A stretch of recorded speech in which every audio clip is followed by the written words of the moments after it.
MS Dia Preview, informação até você. Ela é a única mulher entre os 29 vereadores de Campo Grande. Muito mais que isso, na sua história, sempre esteve pronta para ajudar no desenvolvimento da capital de Mato Grosso do Sul. A minha conversa é com Luísa Ribeiro, do PT. Se fosse você, ficava no vídeo.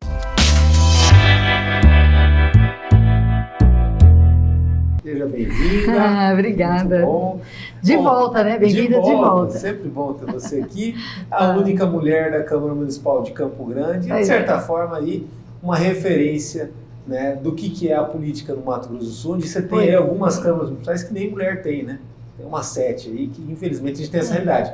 Mas mais do que ter a mulher presente, é ter a mulher fazendo a diferença, fazendo toda a diferença. E isso na tua história sempre aconteceu, muito antes até da vereança, né, naquilo que pode contribuir com o poder público, né? E principalmente assim, realizando coisas, mostrando como que a gente pode vencer a complexidade dos problemas, deixando algum legado, alguma coisa que você teve na pasta de trabalho, na vereança, no primeiro ciclo. Você também participou de muitas coisas, inclusive até de debates que você retoma agora nesse novo ciclo, no transporte coletivo, né? Então, assim, não deixa de ser um exemplo de performance para todos. Muito obrigada. Mulheres e tudo mais. Seja bem-vinda.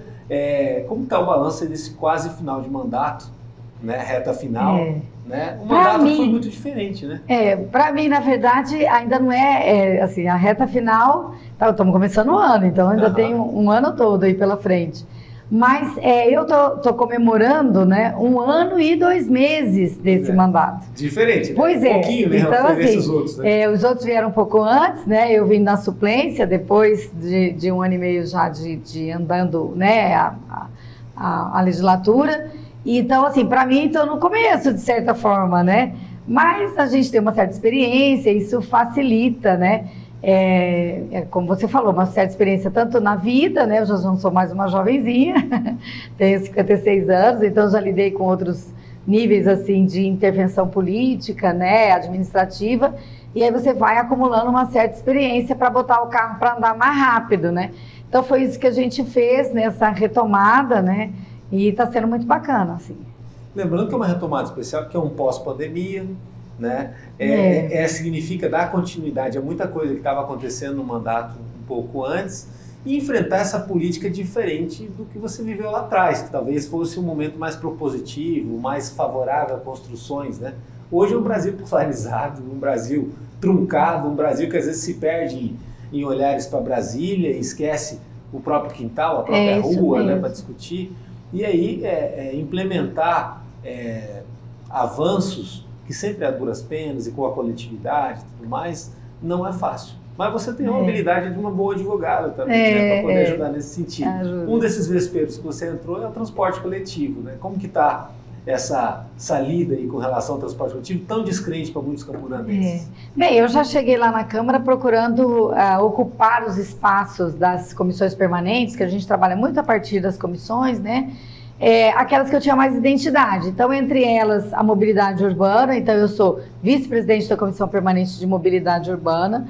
A gente compreende que a mobilidade, ou seja, se transportar pela cidade, ainda mais nesse mundo novo, né, que nós vivemos, é muito importante que o poder público garanta, né, as condições de bom funcionamento das várias modalidades de transporte.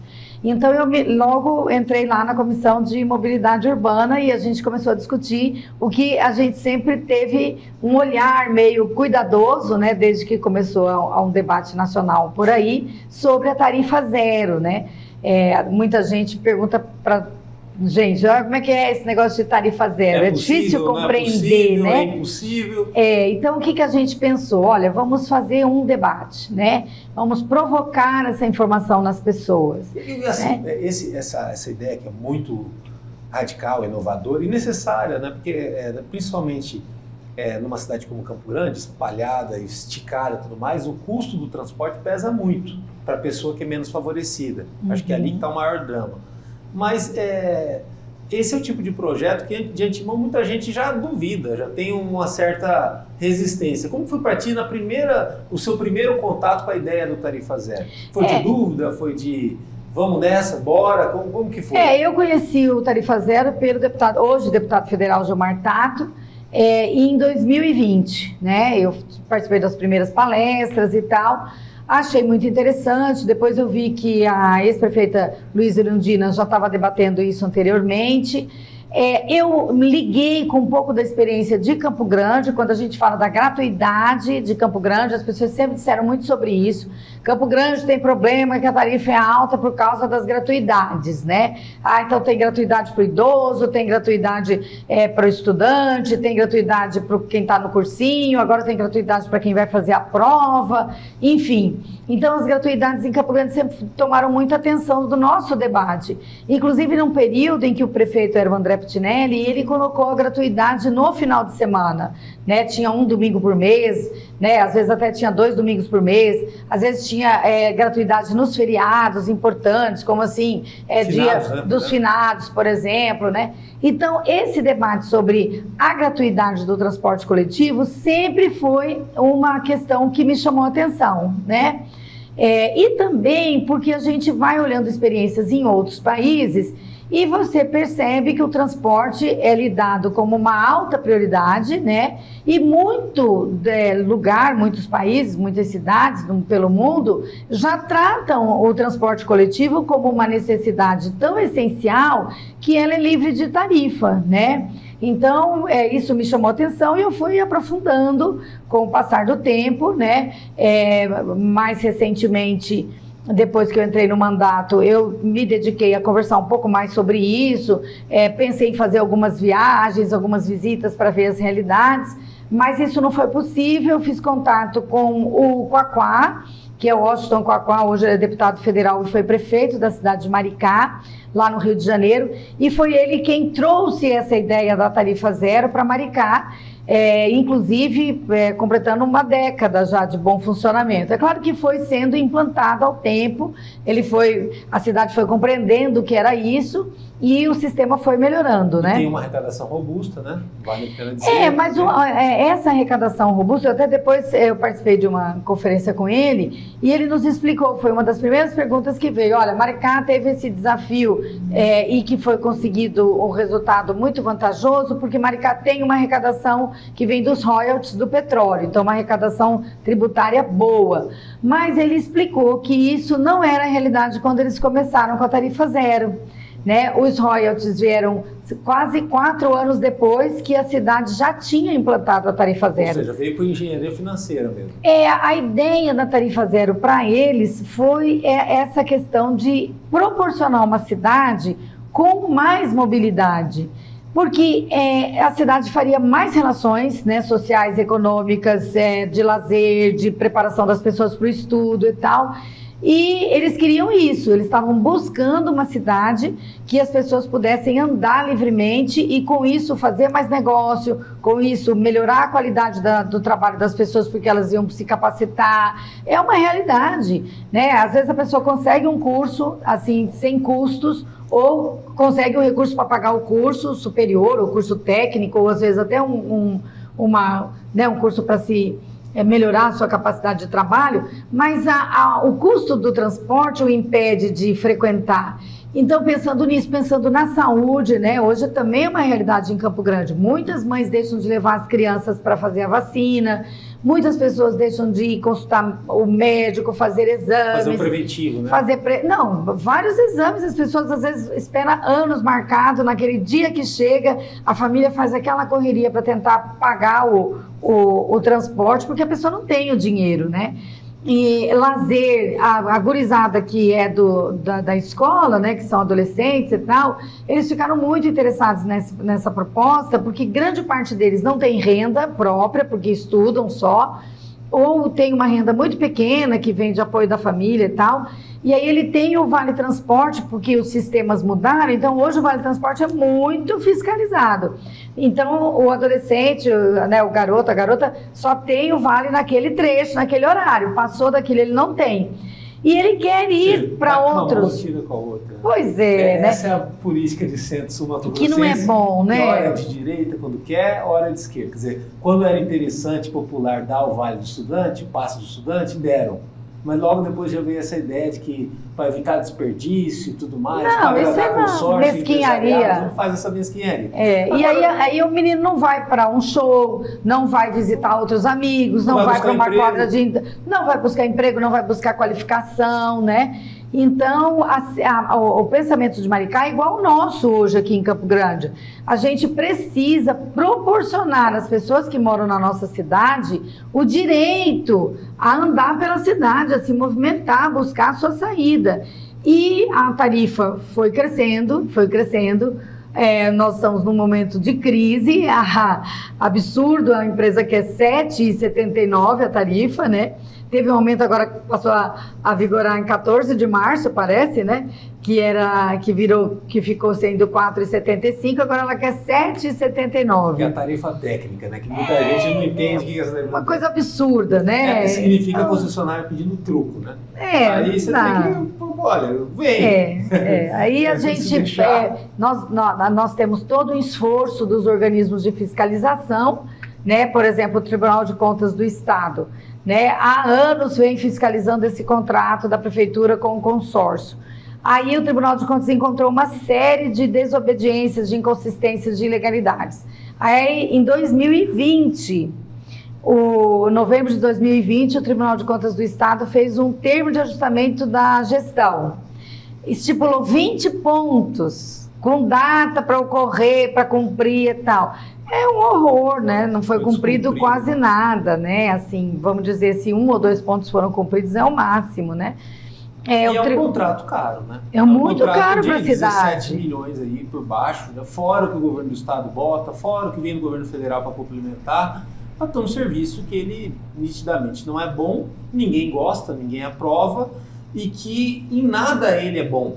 Em nada ele é bom, podia em alguma mesmo. coisa ser bom e o resto não salvar, mas hoje chegou numa decadência, uma tristeza, lembrando que um dia já foi legal. Pois Lá nos anos 90 funcionou bem, eu acho mas que por falta isso... de sensibilidade política a coisa decolou. Né? Eu acho que é isso que a gente quer chamar a atenção das pessoas. Então, a gente foi para os terminais, estamos andando lá todos os dias à tarde, hoje a gente não vai porque... Estamos aqui com outro compromisso, mas a gente vai para lá, leva o panfleto na mão da pessoa, diz, olha, pense sobre o tarifa zero, pesquise, há uma experiência interessante no Brasil, quem sabe isso serve para nós. Já fazemos a crítica e ouvimos as críticas, né? Olha, retirou um ônibus nessa linha, enfim, nesse horário, né? Aquela situação toda que a gente vai colhendo essa realidade melhor, né? E aí nós vamos fazer uma audiência pública que a gente espera que também seja um momento de ouvir outras experiências de outras cidades, né? Até para quem está nos ouvindo aqui, Mato Grosso do Sul tem uma experiência de tarifa zero, que é a cidade de Costa Rica. O prefeito vai vir falar para a gente como é que ele fez. É bonitinho, o ônibus dele é verde, é grande, sabe? Costa Rica não é uma cidade tão pequena, né? Aqui em Mato Grosso do Sul. Tem ar-condicionado no ônibus dele, sabe? Bem interessante. O prefeito já implantou desde 2021. Delegado Cleverson, né? Isso, o delegado Cleverson, que é o prefeito. Popular. Inclusive o prefeito do mesmo partido, só se mudou agora, da prefeita aqui de Campo Grande. PP, né? E que a gente não está se ligando muito nessa questão, né? De qual é o prefeito que está levando a tarifa zero. Você né? adivinhou a minha próxima pergunta? Adivinhou, bem adivinhado. Você já teve experiência como gestora pública, né? E como gestora pública, apesar de ser uma figura progressista, de tentar fazer diferença, muito humana, você, pelo que eu sei, pelo que me contaram já, e já inclusive trabalhei na pasta que você gerenciou, você era muito boa no custeio, e por você ser boa no custeio, você pôde investir bastante em capacitação. Foi muito bacana aquela época. Se investiu tanto naquela pasta em capacitação como na sua época. Foi verdade. Então, ou seja, você apertou o cinto aqui para ter resultado ali.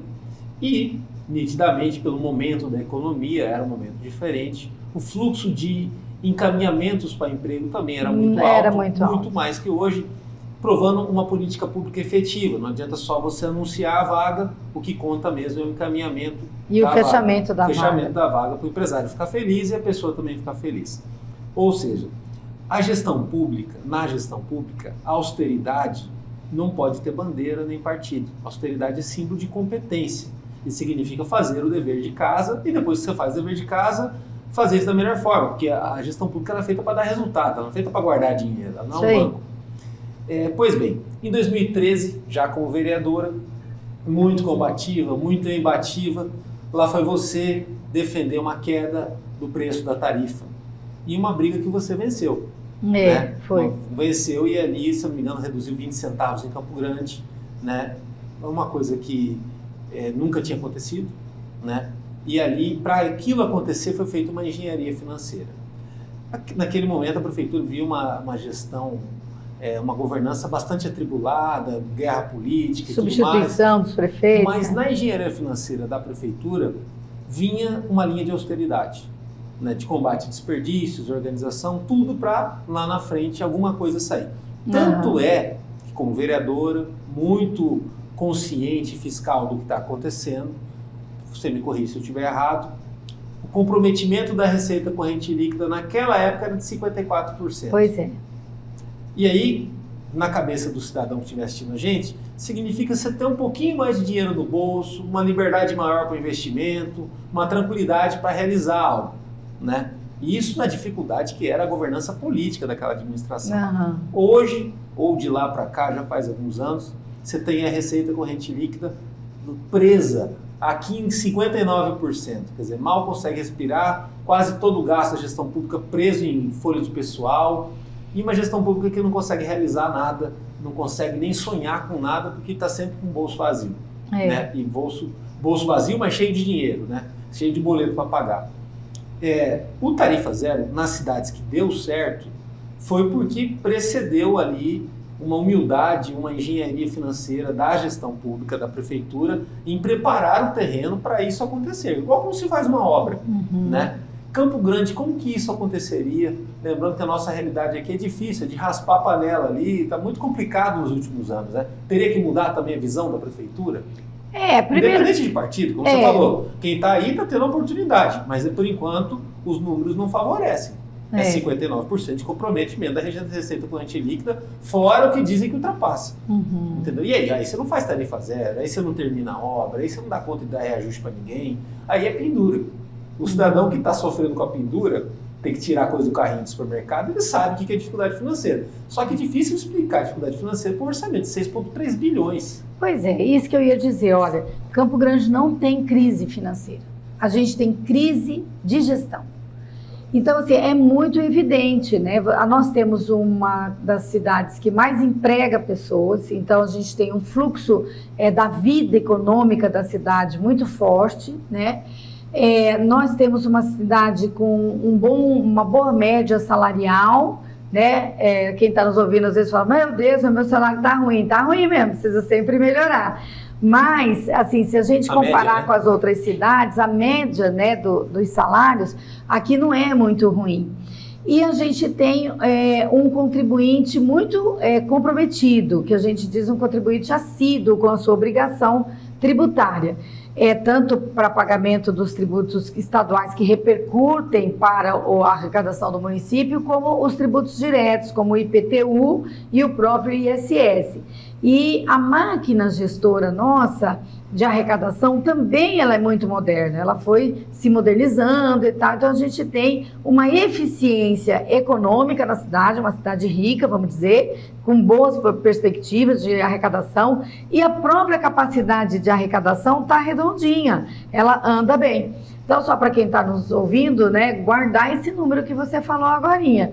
Nós temos uma previsão orçamentária para esse ano de 6 bilhões e meio, mas no ano passado a gente já executou 6 bilhões, quase 6 bilhões e 300 milhões de reais. Então, assim, é muito dinheiro. Aí você fala, vamos olhar lá o que está gastando, porque eu também sou muito disso, de acompanhar a gestão fiscal, sempre fui, acho muito importante. Então, se você olhar aonde que estão sendo gastos esse dinheiro da prefeitura, grande parte é folha de pagamento. Mas a folha de pagamento não é um problema, sempre gasta mais ou menos um pouco mais da metade dos recursos que tem. Então a gente está um pouco acima, estamos acima dos limites legais e tal, que estamos com 59%, mas o problema não é esse, o problema é a qualidade do gasto da folha de pagamento. Então, assim, antigamente, eu digo para você, uma década atrás, as administrações, elas privilegiavam o concurso público para ter servidor efetivo e cumpria as carreiras, cumpria o direito dos trabalhadores na carreira. Porque nos moldes que está hoje, prejudica até a Previdência. Todo mundo, é um rombo atrás do outro. E aí o que acontece com o passar dessa década? Eles, orientados pelo interesse político, de empregar as pessoas e depois ficar manejando o voto, isso é uma realidade aqui em Campo Grande. O que eles passaram a fazer? Menos concurso e mais contratações temporárias. E dentro dessas, mesmo dentro de quem recebeu o concurso ou entrou pela contratação temporária, eles criam mecanismos de remunerar de forma que a gente chama comissionado. Então, assim, o servidor ganha um absurdo, um auxiliar dentista. Hoje, em Campo Grande, recebe R$ 1.080. No concurso. No concurso. Mas, assim, também ele, quando é selecionado pela seleção simplificada, que não é o concurso, que ele não se efetiva, ele fica só um tempo na gestão, também é esse valor. Aí, 1.080 não é o valor do salário mínimo, que o salário mínimo é 1.412. Aí tem que complementar esses 1.412. Além disso, o que ele faz? Ela dá uma chamada função gratificada, ou dá um jeton, ou dá uns encargos especiais, que são mecanismos de remunerar a troco do apoio político daquele servidor.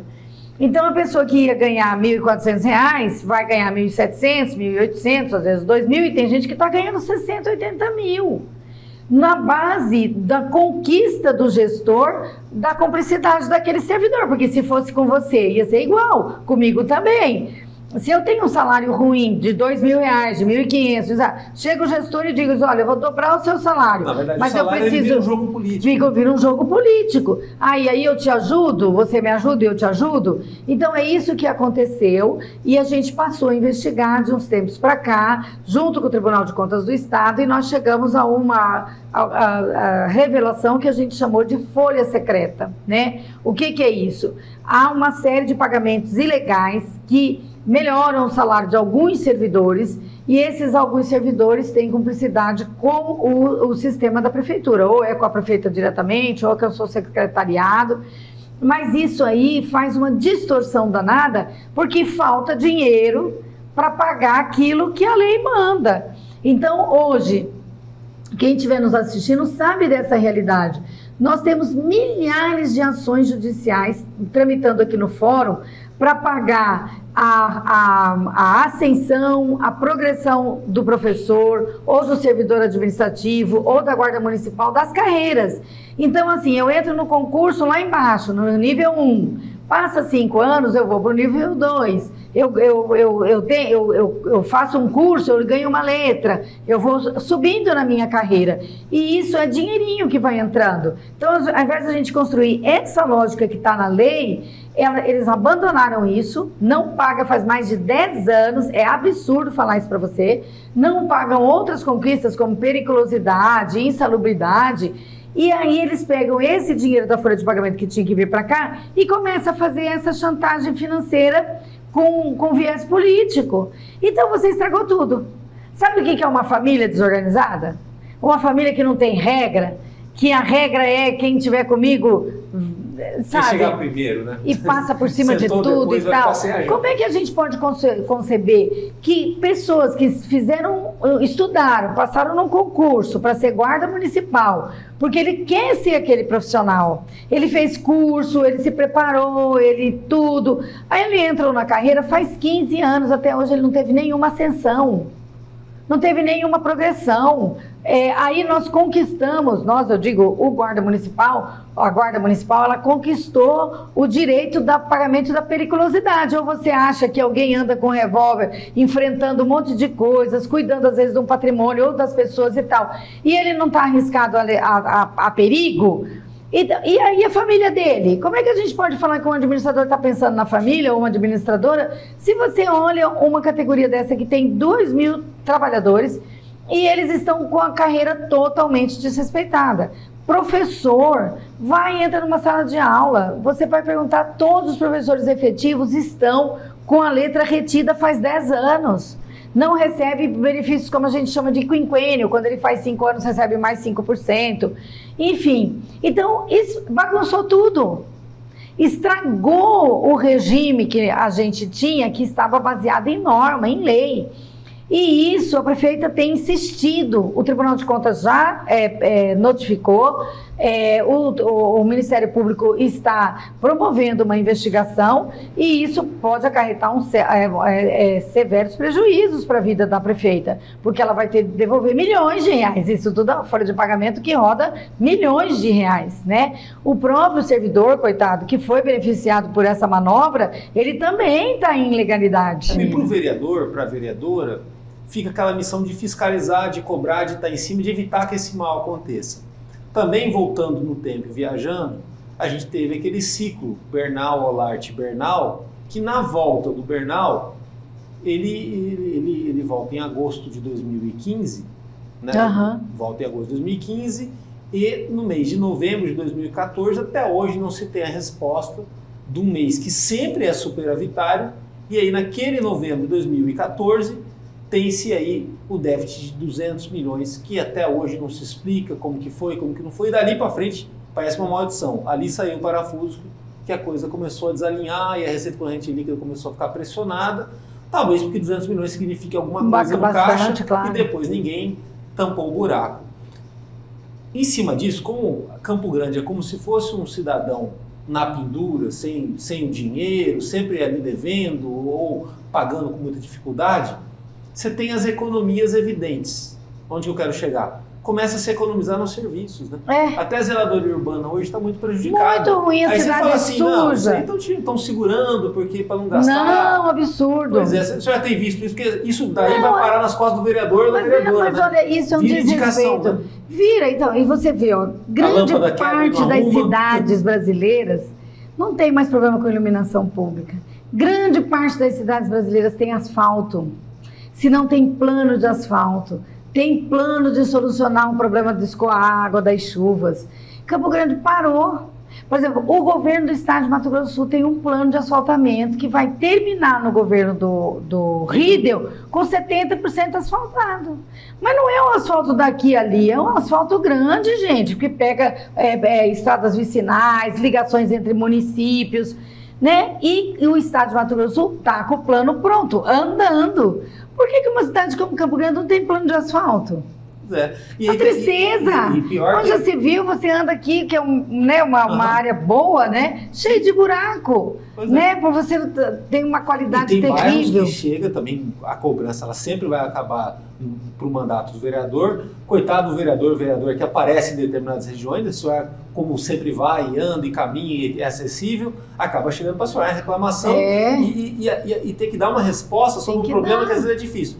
Por exemplo, aquela história da rua que é asfaltada no papel, e não mas na realidade também. Então, tem muito e aí disso, né? Prejudica o transporte coletivo urbano, porque o ônibus, gente, as linhas de ônibus há mais de 20 anos devem estar asfaltadas, não é? Sim. E aí, chega pra gente assim, por exemplo, Portal da Lagoa. Luísa, aqui é uma buraqueira danada. A gente foi lá e viu uma cratera enorme. A cratera é tão grande que afundou a rua. Graças a Deus a Secretaria de Obras atendeu o nosso pedido, foi lá e nivelou de novo. Mas o ônibus, ele vinha, eu esperei o ônibus, ele descia assim, se destruindo, ia, depois fazia a curva e ia de novo para baixo. É um absurdo isso.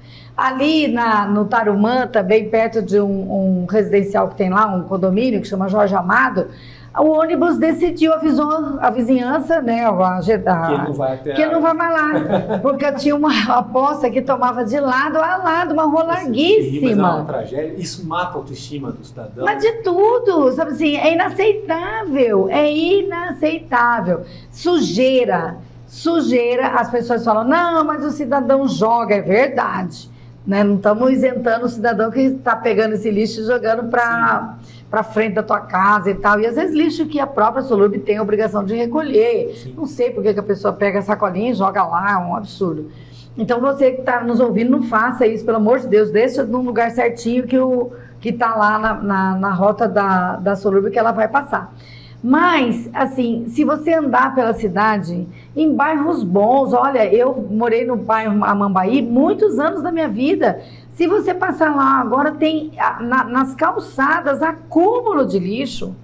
Meu Deus, tem que passar e recolher. Ah, foi o cidadão que jogou? Sim, mas a responsabilidade da prefeitura é limpar. Isso traz doenças, isso traz prejuízo para a cidade. Então, como você falou, é uma cidade rica de possibilidades, né, que a gente está tendo uma boa arrecadação, nossas pessoas são muito responsáveis com a sua obrigação tributária, né, com o pagamento dos seus impostos, mas a gente tem umas administrações sucessivas, de alguns anos para cá, vamos dizer mais ou menos uma década, que foram muito desastrosas. E aí a gente tem uma cidade feia, uma cidade abandonada, uma cidade, né, cheia de reclamação, uma cidade que a gente fica procurando... É uma cidade infeliz, né?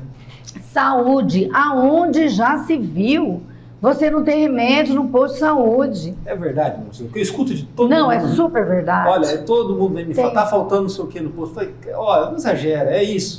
Parece que na farmácia não tem nem aspirina. Não tem, varia, né? Que chega, você acaba e não vai e tal. Não, mas assim, nunca houve uma crise como essa. Faz uns 2 anos... Ou seja, é aquela economia burra, né? A economia que às vezes vai ter que limpar uma praça ou limpar uma horta morena. Mas só que você olha o gasto da saúde, está elevadíssimo e você não acha razão para não... É gestão. Você está entendendo? Serviços públicos que em outras cidades se opera com muito menos valor, né? Então a gente precisa, nesse ano, que é um ano eleitoral, né, prestar atenção talvez olhar para o futuro, talvez olhar um programa de governo mais amplo e vamos pesquisar cidades por aí para ver como é que essas cidades estão fazendo diferente.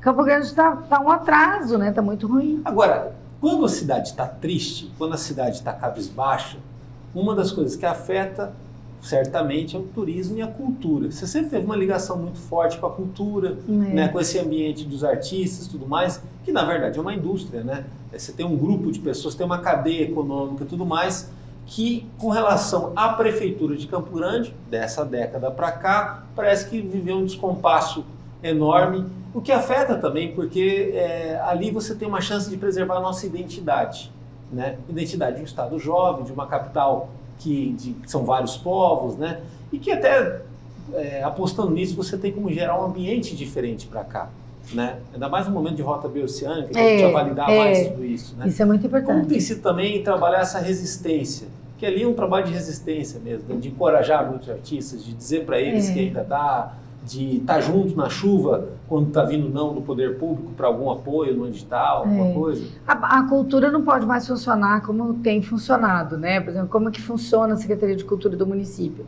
Ela tem a Mara, que é a secretária, que é uma secretária muito séria, mas como é que ficou isso, né? E ela não consegue mudar. A secretaria é basicamente uma agência de contratar talentos. Então vai fazer, sei lá, uma festa de santo, assim, né, da padroeira da cidade. Cerimonial, por exemplo. Vai fazer uma festa da padroeira da cidade, precisa contratar os músicos. Então ela abre um cadastro, um edital, contrata aqueles músicos, eles vão lá e cantam, né? Ah, vai fazer um espetáculo de dança, ela vai lá, contrata. Então passou a ser uma agência de contratação de artistas para determinada exibição. Mas não é isso que a gente precisa da cultura, né? A gente precisa que a cultura tenha programas que fortaleçam as pessoas que têm talento artístico, né? Então, por exemplo, a gente precisa de oficina de música, oficina de teatro em vários lugares da cidade, inclusive para ocupar a garotada que gosta disso, né? E a pessoa também se formar como artista. A gente precisa de programas que tenham dinheiro diretamente entregue a partir de projetos e tal aos artistas para eles exibirem a sua arte. Então a gente tem gente que escreve livro, gente jovem, gente de meia idade, gente já mais idoso, que são escritores, que precisam financiar a sua obra. Nós temos artistas dessas áreas que é de vídeo, né, audiovisual, cinema, com muita produção. A gente tem cantores, cantoras, músicos, enfim, essas pessoas têm o seu talento, elas sabem fazer, elas podem virar uma referência, inclusive, como você falou, econômica, fora daqui e tal, desde que ela tenha condição de exibir a sua arte, entendeu? Então ela precisa daquele dinheiro. E a gente está sem os recursos que são destinados a esse incentivo, que é o FEMIC. Então o FEMIC, a última vez que foi executado foi de 2021. Nós estamos em 2024, né? Então assim, não teve até agora 2024, não teve 23, não teve 22. Né? E assim, são 4 milhões e esse valor também não tem sido reajustado. Há mais de uma década a gente vem com 4 milhões, mas agora de 2021 para cá a gente não teve nenhum incentivo disso. Ou seja, né? Praticamente o fim dos editais, os grandes praticamente, editais. Né? Praticamente, a gente está funcionando. Vai seguindo, praticamente vira uma tendência. Né? Graças a Deus, depois da pandemia, com toda aquela mobilização da sociedade, criaram-se algumas leis nacionais de incentivo. Então, a Lei Paulo Gustavo, teve um recurso já no ano passado, o Campo Grande recebeu 6 milhões de reais, né? Lei Aldir Blanc também é uma outra lei que é federal, então o dinheiro vem do governo federal. Mas é só isso, é o que vem do governo federal, mais essas contratações pontuais para os eventos e só. A gente não tem mais nada, você está entendendo? Então assim, é muito triste. Não sei se você se lembra, a gente tinha festival de fanfarra. Vinha fanfarra do Brasil inteiro para cá, a coisa mais linda, né? A gente sempre teve oficinas, a gente sempre teve pontos de cultura pela cidade, né?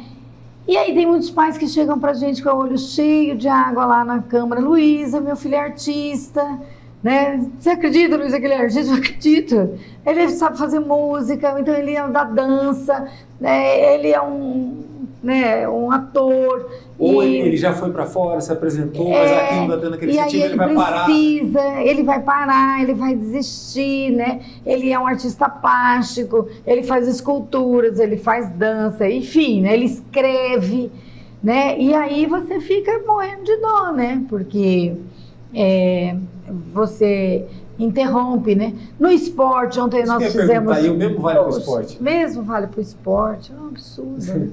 Que é aquela política da descontinuidade, né? E aí, assim, quando a gente... É bom até que você tem uma visão melhor por conta do campo político, né? Mas aí a gente fala, talvez, de um espectro de 10 mil pessoas afetadas diretamente, fora quem eles influenciam, né? Ou seja, muito por conta da falta de gestão. Fora isso, na Câmara, em um ano e pouco, tendo que fazer aquele trabalho que todo mundo tem que fazer, de receber, de recepcionar demandas populares e tudo mais, se envolver com transporte coletivo, essa questão da cultura. Tem algum outro ponto que você ainda pretende intensificar nesses últimos meses? A gente fez muita coisa no ano passado, né? Interferimos diretamente na questão dos conselhos tutelares. Graças a Deus nós tivemos sucesso. Só para você ter uma ideia, tinha um processo judicial desde 2014 para que ampliassem os conselhos tutelares, com aquele horror que foi a morte da Sofia. Vamos dizer, nós aproveitamos aquela comoção e fizemos uma audiência pública e conseguimos aprovar lá vários encaminhamentos e também fomos atrás e tal. Entre eles, a ampliação dos conselhos tutelares. A gente, naquele ano, ia ter a eleição dos conselheiros, então fomos para cima e tal. Não tem dinheiro, não sei o quê. Mas, graças a Deus, a gente conseguiu mais 3 conselhos tutelares. Ou seja, tem mais 15 conselheiros trabalhando na cidade, o que é muito importante para cuidar desse setor de proteção do direito da criança e do adolescente. Então, isso é muito importante. Nós também sempre problematizamos a questão da educação infantil. A educação infantil, aqueles bem pequenininhos, né, assim, a gente chama de 0 a 3 anos, e depois do 4 e 5, mas assim, dos 6 meses aos 3 anos de idade. Essa é uma faixa de idade muito importante para ter educação infantil. Tem vários estudos que apontam que a criança se desenvolve muito nessa fase e ela precisa ser estimulada adequadamente. E depois uma criancinha dá trabalho. Eu não sei se você tem criança pequena em casa, mas quem está nos ouvindo sabe que a criança está na barriga da mãe, depois ela vai para o peito, depois vai para a mão de alguém, né? Que em geral é a mãe, o pai e tal. E você precisa cuidar dessa criança o tempo todo, mas você também precisa trabalhar para ter renda para a tua família, né? Então, o que acontece se nós não temos a escola? Tem a escola particular que custa caro. A escola pública, que são os EMEIs, são fundamentais. para as mães deixarem as crianças, os pais. Claro, hoje a gente tem déficit de vaga em EMEI? Muito, hoje não acaba o déficit de vaga. Mas por que não acaba? As mães estão tendo mais filhos. Para com isso é uma bobagem. As famílias podem ter quantos filhos quiserem. Deus abençoe que todas escolham quantos filhos querem ter sem a nossa reprovação. Não é? Não é possível. E olha que hoje as famílias têm menos filhos, né? Sim, muita gente está adiando aí essa arrumação na família, mas a gente não está aqui para corrigir, não, ao contrário. O que está faltando é investimento nas EMEIs, né, para construir novas EMEIs. De novo, mais de uma década, a gente tem um monte de obra paralisada, não é isso? Está aí para todo mundo assistir, quem quer ver. E dentre obras paralisadas, a EMEI é uma das coisas que mais tem, né?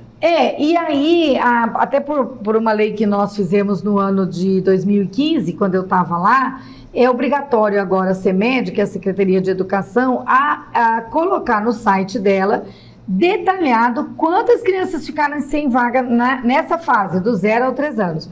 Aí, se você entrar lá na CEMED, quem está nos assistindo, pode entrar aí, até o antigo presidente falava, dá um Google aí, né? Dá um Google aí.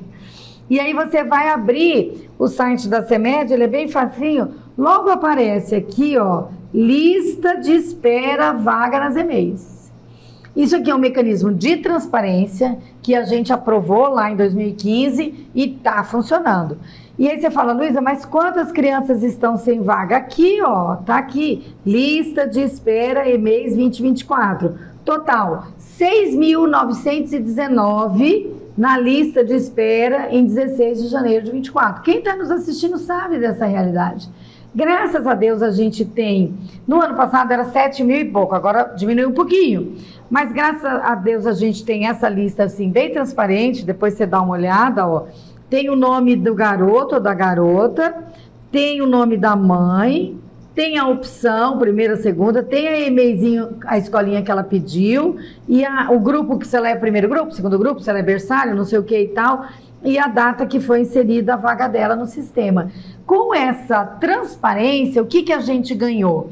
Antigamente a mãe, o pai, o avô, não sei o que, ficava, olha, eu preciso do vereador que você me ajude uma vaga lá na EMEI. Ó, deputado, ó, não sei quem. Intercedia, né? Pois é, hoje essa lista não dá mais para passar ninguém na frente. Entendi. Então, o que o pai, a mãe, o avô e a avó fazem? Matricula a criança, não saiu a vaga, o que ele faz? Vai na defensoria ou vai no advogado particular. Eu sou advogada, você sabe. Se chegar alguém lá e dizer, Luísa, minha filha está inscrita e não foi contemplada. Você olha no Estatuto da Criança e Adolescente, toda criança tem direito à escola. Faz a petição. Mandado de segurança. Entra no juiz, o juiz vai dizer, olha, desculpa, eu não tenho culpa de nada, a criança tem direito, não sou eu que vou negar. E as salas de aula estão ficando inchadas. Por quê? No ano passado nós tivemos a maior judicialização, foi a saúde, remédio, vaga em hospital e tal. E em seguida, vaga de EMEI. Esse ano a gente já tem acho que mais de 1.200 ações. Dessas 6 mil. Isso muita gente buscando. Então, assim, também estamos preocupados com isso, estamos trabalhando muito de perto nisso, estamos apertando o secretário, apertando a prefeita, trouxemos o Ministério da Educação aqui, o Ministério da Educação diz, olha, tá lá no sistema o dinheiro, vai lá e faz. Aí a prefeita foi fazer e aderiu, ao invés de fazer uma licitação, aderiu a uma licitação do município do interior de Minas Gerais, e foi construir umas salas, as salas medem mais ou menos 40 metros quadrados, não está errado, está bom o tamanho, só que custa R$250 mil. Cada sala? Cada sala de 40 metros quadrados. Tá barato, um ponto de ônibus no meio da rua custa mais ou menos isso. Né? Ah, brincadeira, né? Você vai fazer uma casa de 200, vai gastar 250 mil para construir uma casa, fazer uma baita de uma casa, né? Não dá. Mas aí você vai botar banheiro, vai botar né, cozinha, não sei o quê. Isso aí foi uma ampliação à sala seca. É a sala, 2 portas e 3 janelas. Claro, sem mobiliário. Sem mobiliário. Tem a invenção dos containers que a gente super condena, sabe? Ah, container é bom para quem, amiga? Né? Vai e faz uma escola normal. Isso é absurdo. Faz uma escola normal para colocar as crianças. Mas qual que é a questão? Por que aí a professora do MEC veio e falou isso, a diretora? Olha, o problema não é financiamento. Financiamento para construir, o MEC tem e sempre teve. Por que é que não constrói? Porque quando você constrói uma escola para 250 crianças, você precisa no mínimo de 55 profissionais. Entre a pessoa que faz a merenda, a limpeza, até as professoras, coordenador pedagógico e diretora, isso aí dá uns 52 profissionais. É um acréscimo grande na folha de pagamento. Aí a folha de pagamento tem que estar liberada para isso. Então vamos fazer uma conta. A gente tem 6.900, 7.000 crianças fora. Cada EMEI dessa 200 e poucas crianças. A gente precisa no mínimo 35 EMEIs novas. Vezes 50 e poucas funcionários. 1.500 funcionários. 1.500 funcionários, inclusive alguns, né, que são professores, pedagogos, não sei o quê, com um valor maior. Então é isso tudo. Então a prefeita enrola para fazer a obra, enrola para terminar o serviço, porque o dinheiro está lá no MEC. E não é só de agora do governo do presidente Lula, claro que agora eles colocaram mais recursos, né? Mas assim, resolveram, destravaram o que estava de obra parada, né, para terminar. Então, isso é uma preocupação muito grande da gente, nós estamos sempre em cima. Todos os anos eu visito as EMEIs, são 106 EMEIs aqui em Campo Grande. Que é uma das prioridades sua de compromisso e é uma político. delícia, eu adoro. A gente precisa dizer também que nós temos uma educação infantil linda em Campo Grande. Você já foi ver os bebês? Coisa mais deliciosa do mundo. O Paulo está aqui, vai comigo. Você chega 10 horas da manhã, aquela gurizadinha está no mobiliário de pequenininho, né? Que é uma mesa pequenininha, dessa daqui, uma pequenininha. Tá o almoço, o arrozinho bonitinho, que a mulher faz gostoso, que a merendeira faz, o feijão gostoso, a saladinha. Eles têm autonomia, vão se servindo. Depois termina de comer, leva o pratinho para o lugar que tem que lavar. Cara, é a coisa mais linda do mundo. Tem o horário deles lerem, né? Eles leem, eles brincam, tomam banho. Olha, é um privilégio você ter um filho num espaço desse. E uma base, muitas vezes, como você falou, incrível para a família. Política pública de mercado de trabalho e tudo mais. Agora, assim, a gente falou muito desses 10 anos, né? Fazendo um recorte lá de 2013, aquele Brasil de manifestações, o gigante que acordou e combate à corrupção, aquela coisa até muito difusa, que depois afunilou para essa polarização de hoje em dia, né? Lá atrás, vivendo tudo aquilo, lembrando que você vinha já do período anterior de uma outra política que tinha lá seus defeitos, mas também tinha uma capacidade de construção muito grande, né? E que se perdeu nesses 10 anos. Ou seja, em alguma coisa talvez a gente avançou, transparência, senso crítico do cidadão, tudo mais, mas a coisa parece que não sai do lugar. Você tinha noção que aconteceria tudo isso? Lembrando que lá em 2013 você acompanhou as manifestações, cobrou, também sempre foi muito a favor do combate à corrupção, sempre. Mas parece que essa briga toda, ela se perdeu no caminho, né? Eu acho juridicamente, dialeticamente. Eu acho que a gente vai amadurecendo, né? A gente também, essa questão do combate à corrupção, em certo momento foi capturado pela política, né? Até a política eleitoral e tal. Aqui em Campo Grande, né, no estado, no Brasil, nós tivemos prisões que se revelaram injustas, né? A própria prisão do presidente Lula, né? Enfim, eu acho que a gente é bom acordou o gigante, é bom combater a corrupção e tal, mas em tudo, né, a gente pode ter desvio. E eu acho que em algumas situações a gente teve, né, eu sou amigo do delegado, então eu vou investigar isso aqui com olhos mais rigorosos, né? E o outro eu vou abrandar. Então a gente vai melhorando, né? Então eu acho que a gente passou por coisa muito difícil, né? Mas a corda esticou muito. Né? Esticou. Inclusive na Lava Jato, também, em várias outras situações. E quando a corda estica muito, você não tem a política. Mas hoje você tem rivalidade, você tem questões, mas falar de que isso é política, de certa forma, muitas vezes não é, né? A bateção de boca daqui e dali, não é. Política, você tem que achar uma convergência e daquilo sair alguma coisa. Eu acho que o presidente Lula faz uma contribuição muito importante nesse processo do Brasil, sabe? De resgate e tal, porque ele é dado à conciliação, né? Ele é dado à conciliação, o Lula. Você viu, foi chamar o Alckmin para ser o vice dele, né? Tá lá a Simone como ministra, falando aqui da nossa região, que disputou com ele, né? Então, ele não é um governo que se fecha, Ele é o contrário, ele se abre e tal. Então, eu acho que ele é um personagem para nos ajudar muito nesse resgate daqui para frente, né? E pior ainda quando é no âmbito regional, né? No âmbito regional, ainda mais, não vou nem citar Campo Grande, uma cidadezinha pequena, se ficar esse bang-bang, aí que o troço não vai para frente. A gente tem um déficit de desenvolvimento enorme. Agora nós temos uma eleição, né, com possibilidade de rediscutir a cidade, né, novamente. Eu acho que tudo isso também ajudou. Muita candidato também, né, que de certa forma, algo interessante, né? Você tem aí candidatos bem jovens e com muito olhar de exemplos, de vanguarda em outros lugares. O PT vem com alguém muito jovem, o PL, que é o outro lado da polarização, vem também com alguém muito jovem. Quer dizer, é algo interessante também. E talvez, quem sabe, o crepúsculo de muita gente da antiga, que também fez muita coisa no passado. Muita coisa boa, mas né? Que uma hora, talvez, chega ali para o capítulo final. Talvez o capítulo final disputando, talvez o capítulo final vivendo um mandato, ou talvez o capítulo final se despedindo, que não anula em nada, que já acertou um dia, né? Eu acho assim que essa coisa da idade das pessoas, ela diz um pouco sobre você. Quem tem mais idade, em geral, tem mais experiência, né? Quem tem menos idade, conta um pouco, Mas quem tem menos idade, às vezes, tem mais energia, né?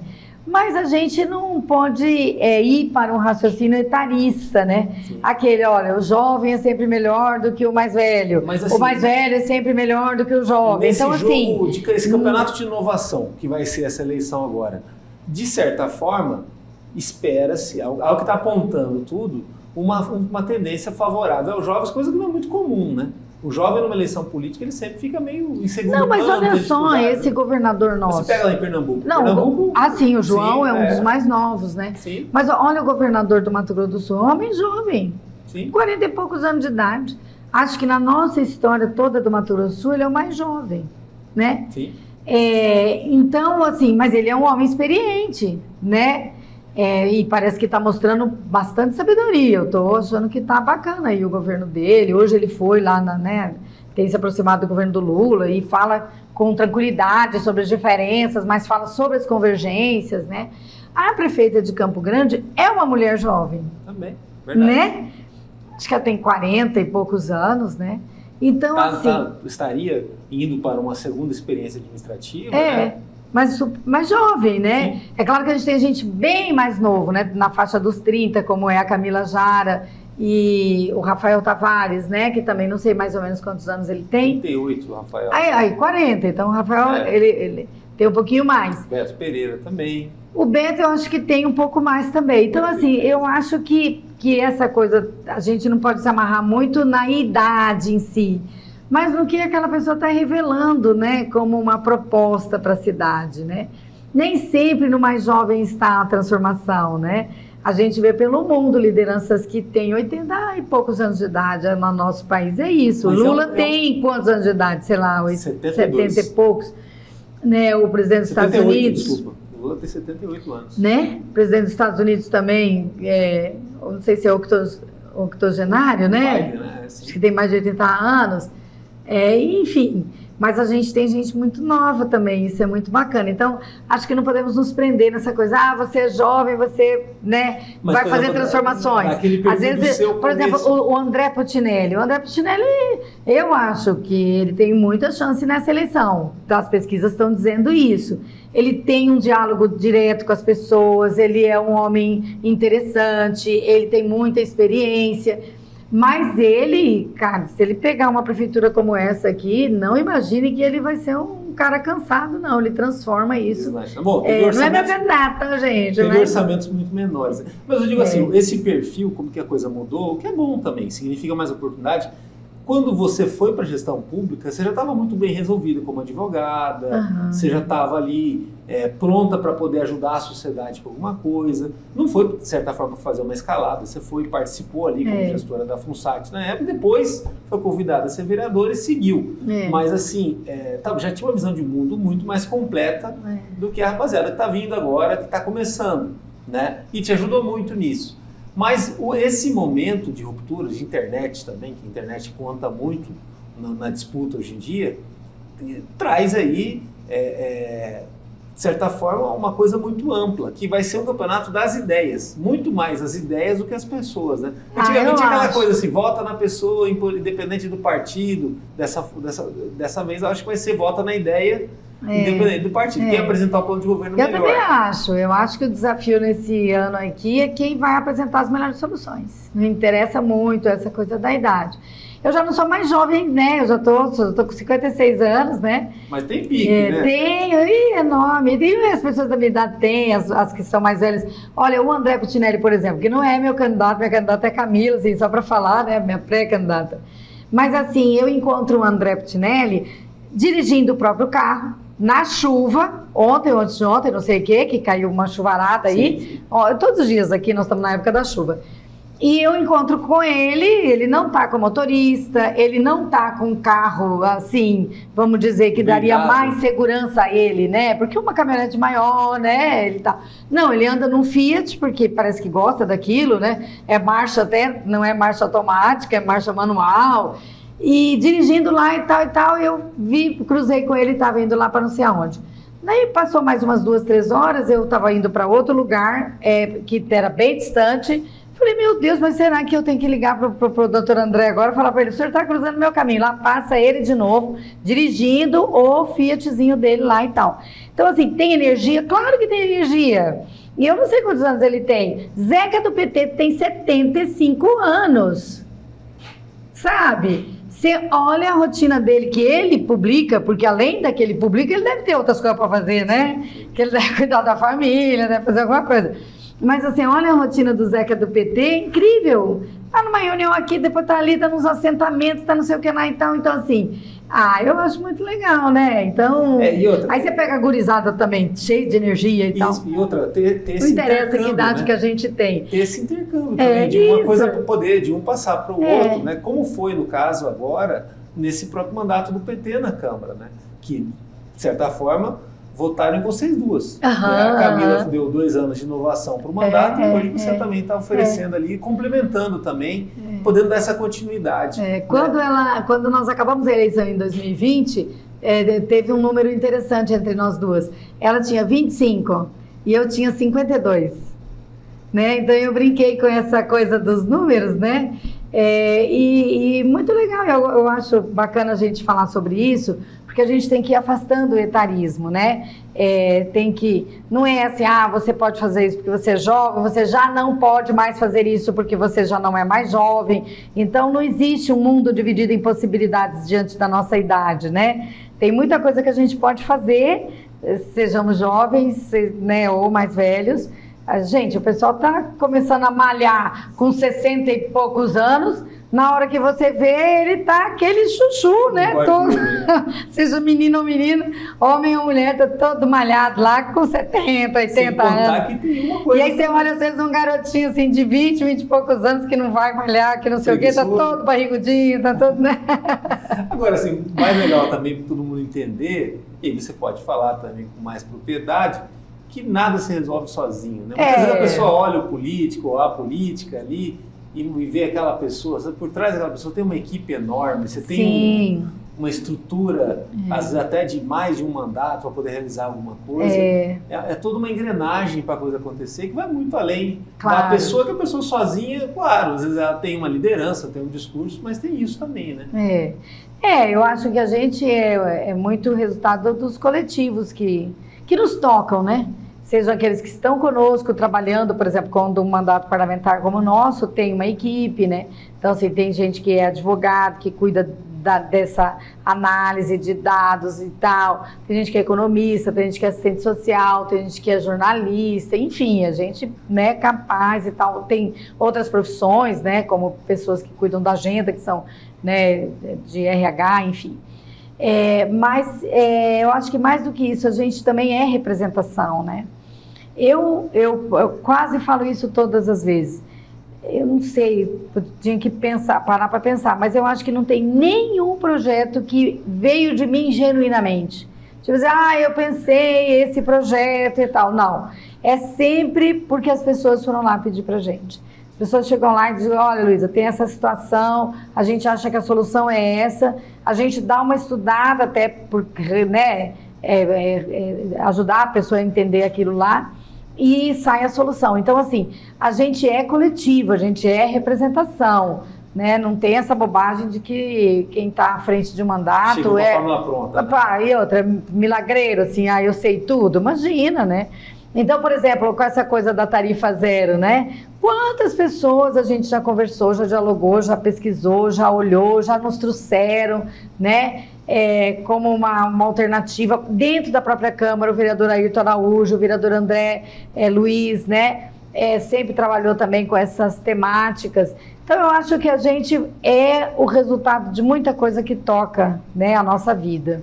A família, né, os amigos. Nossa, toda hora tem um dizendo no telefone, escuta, Luísa, você podia fazer isso, você podia fazer aquilo e tal, né?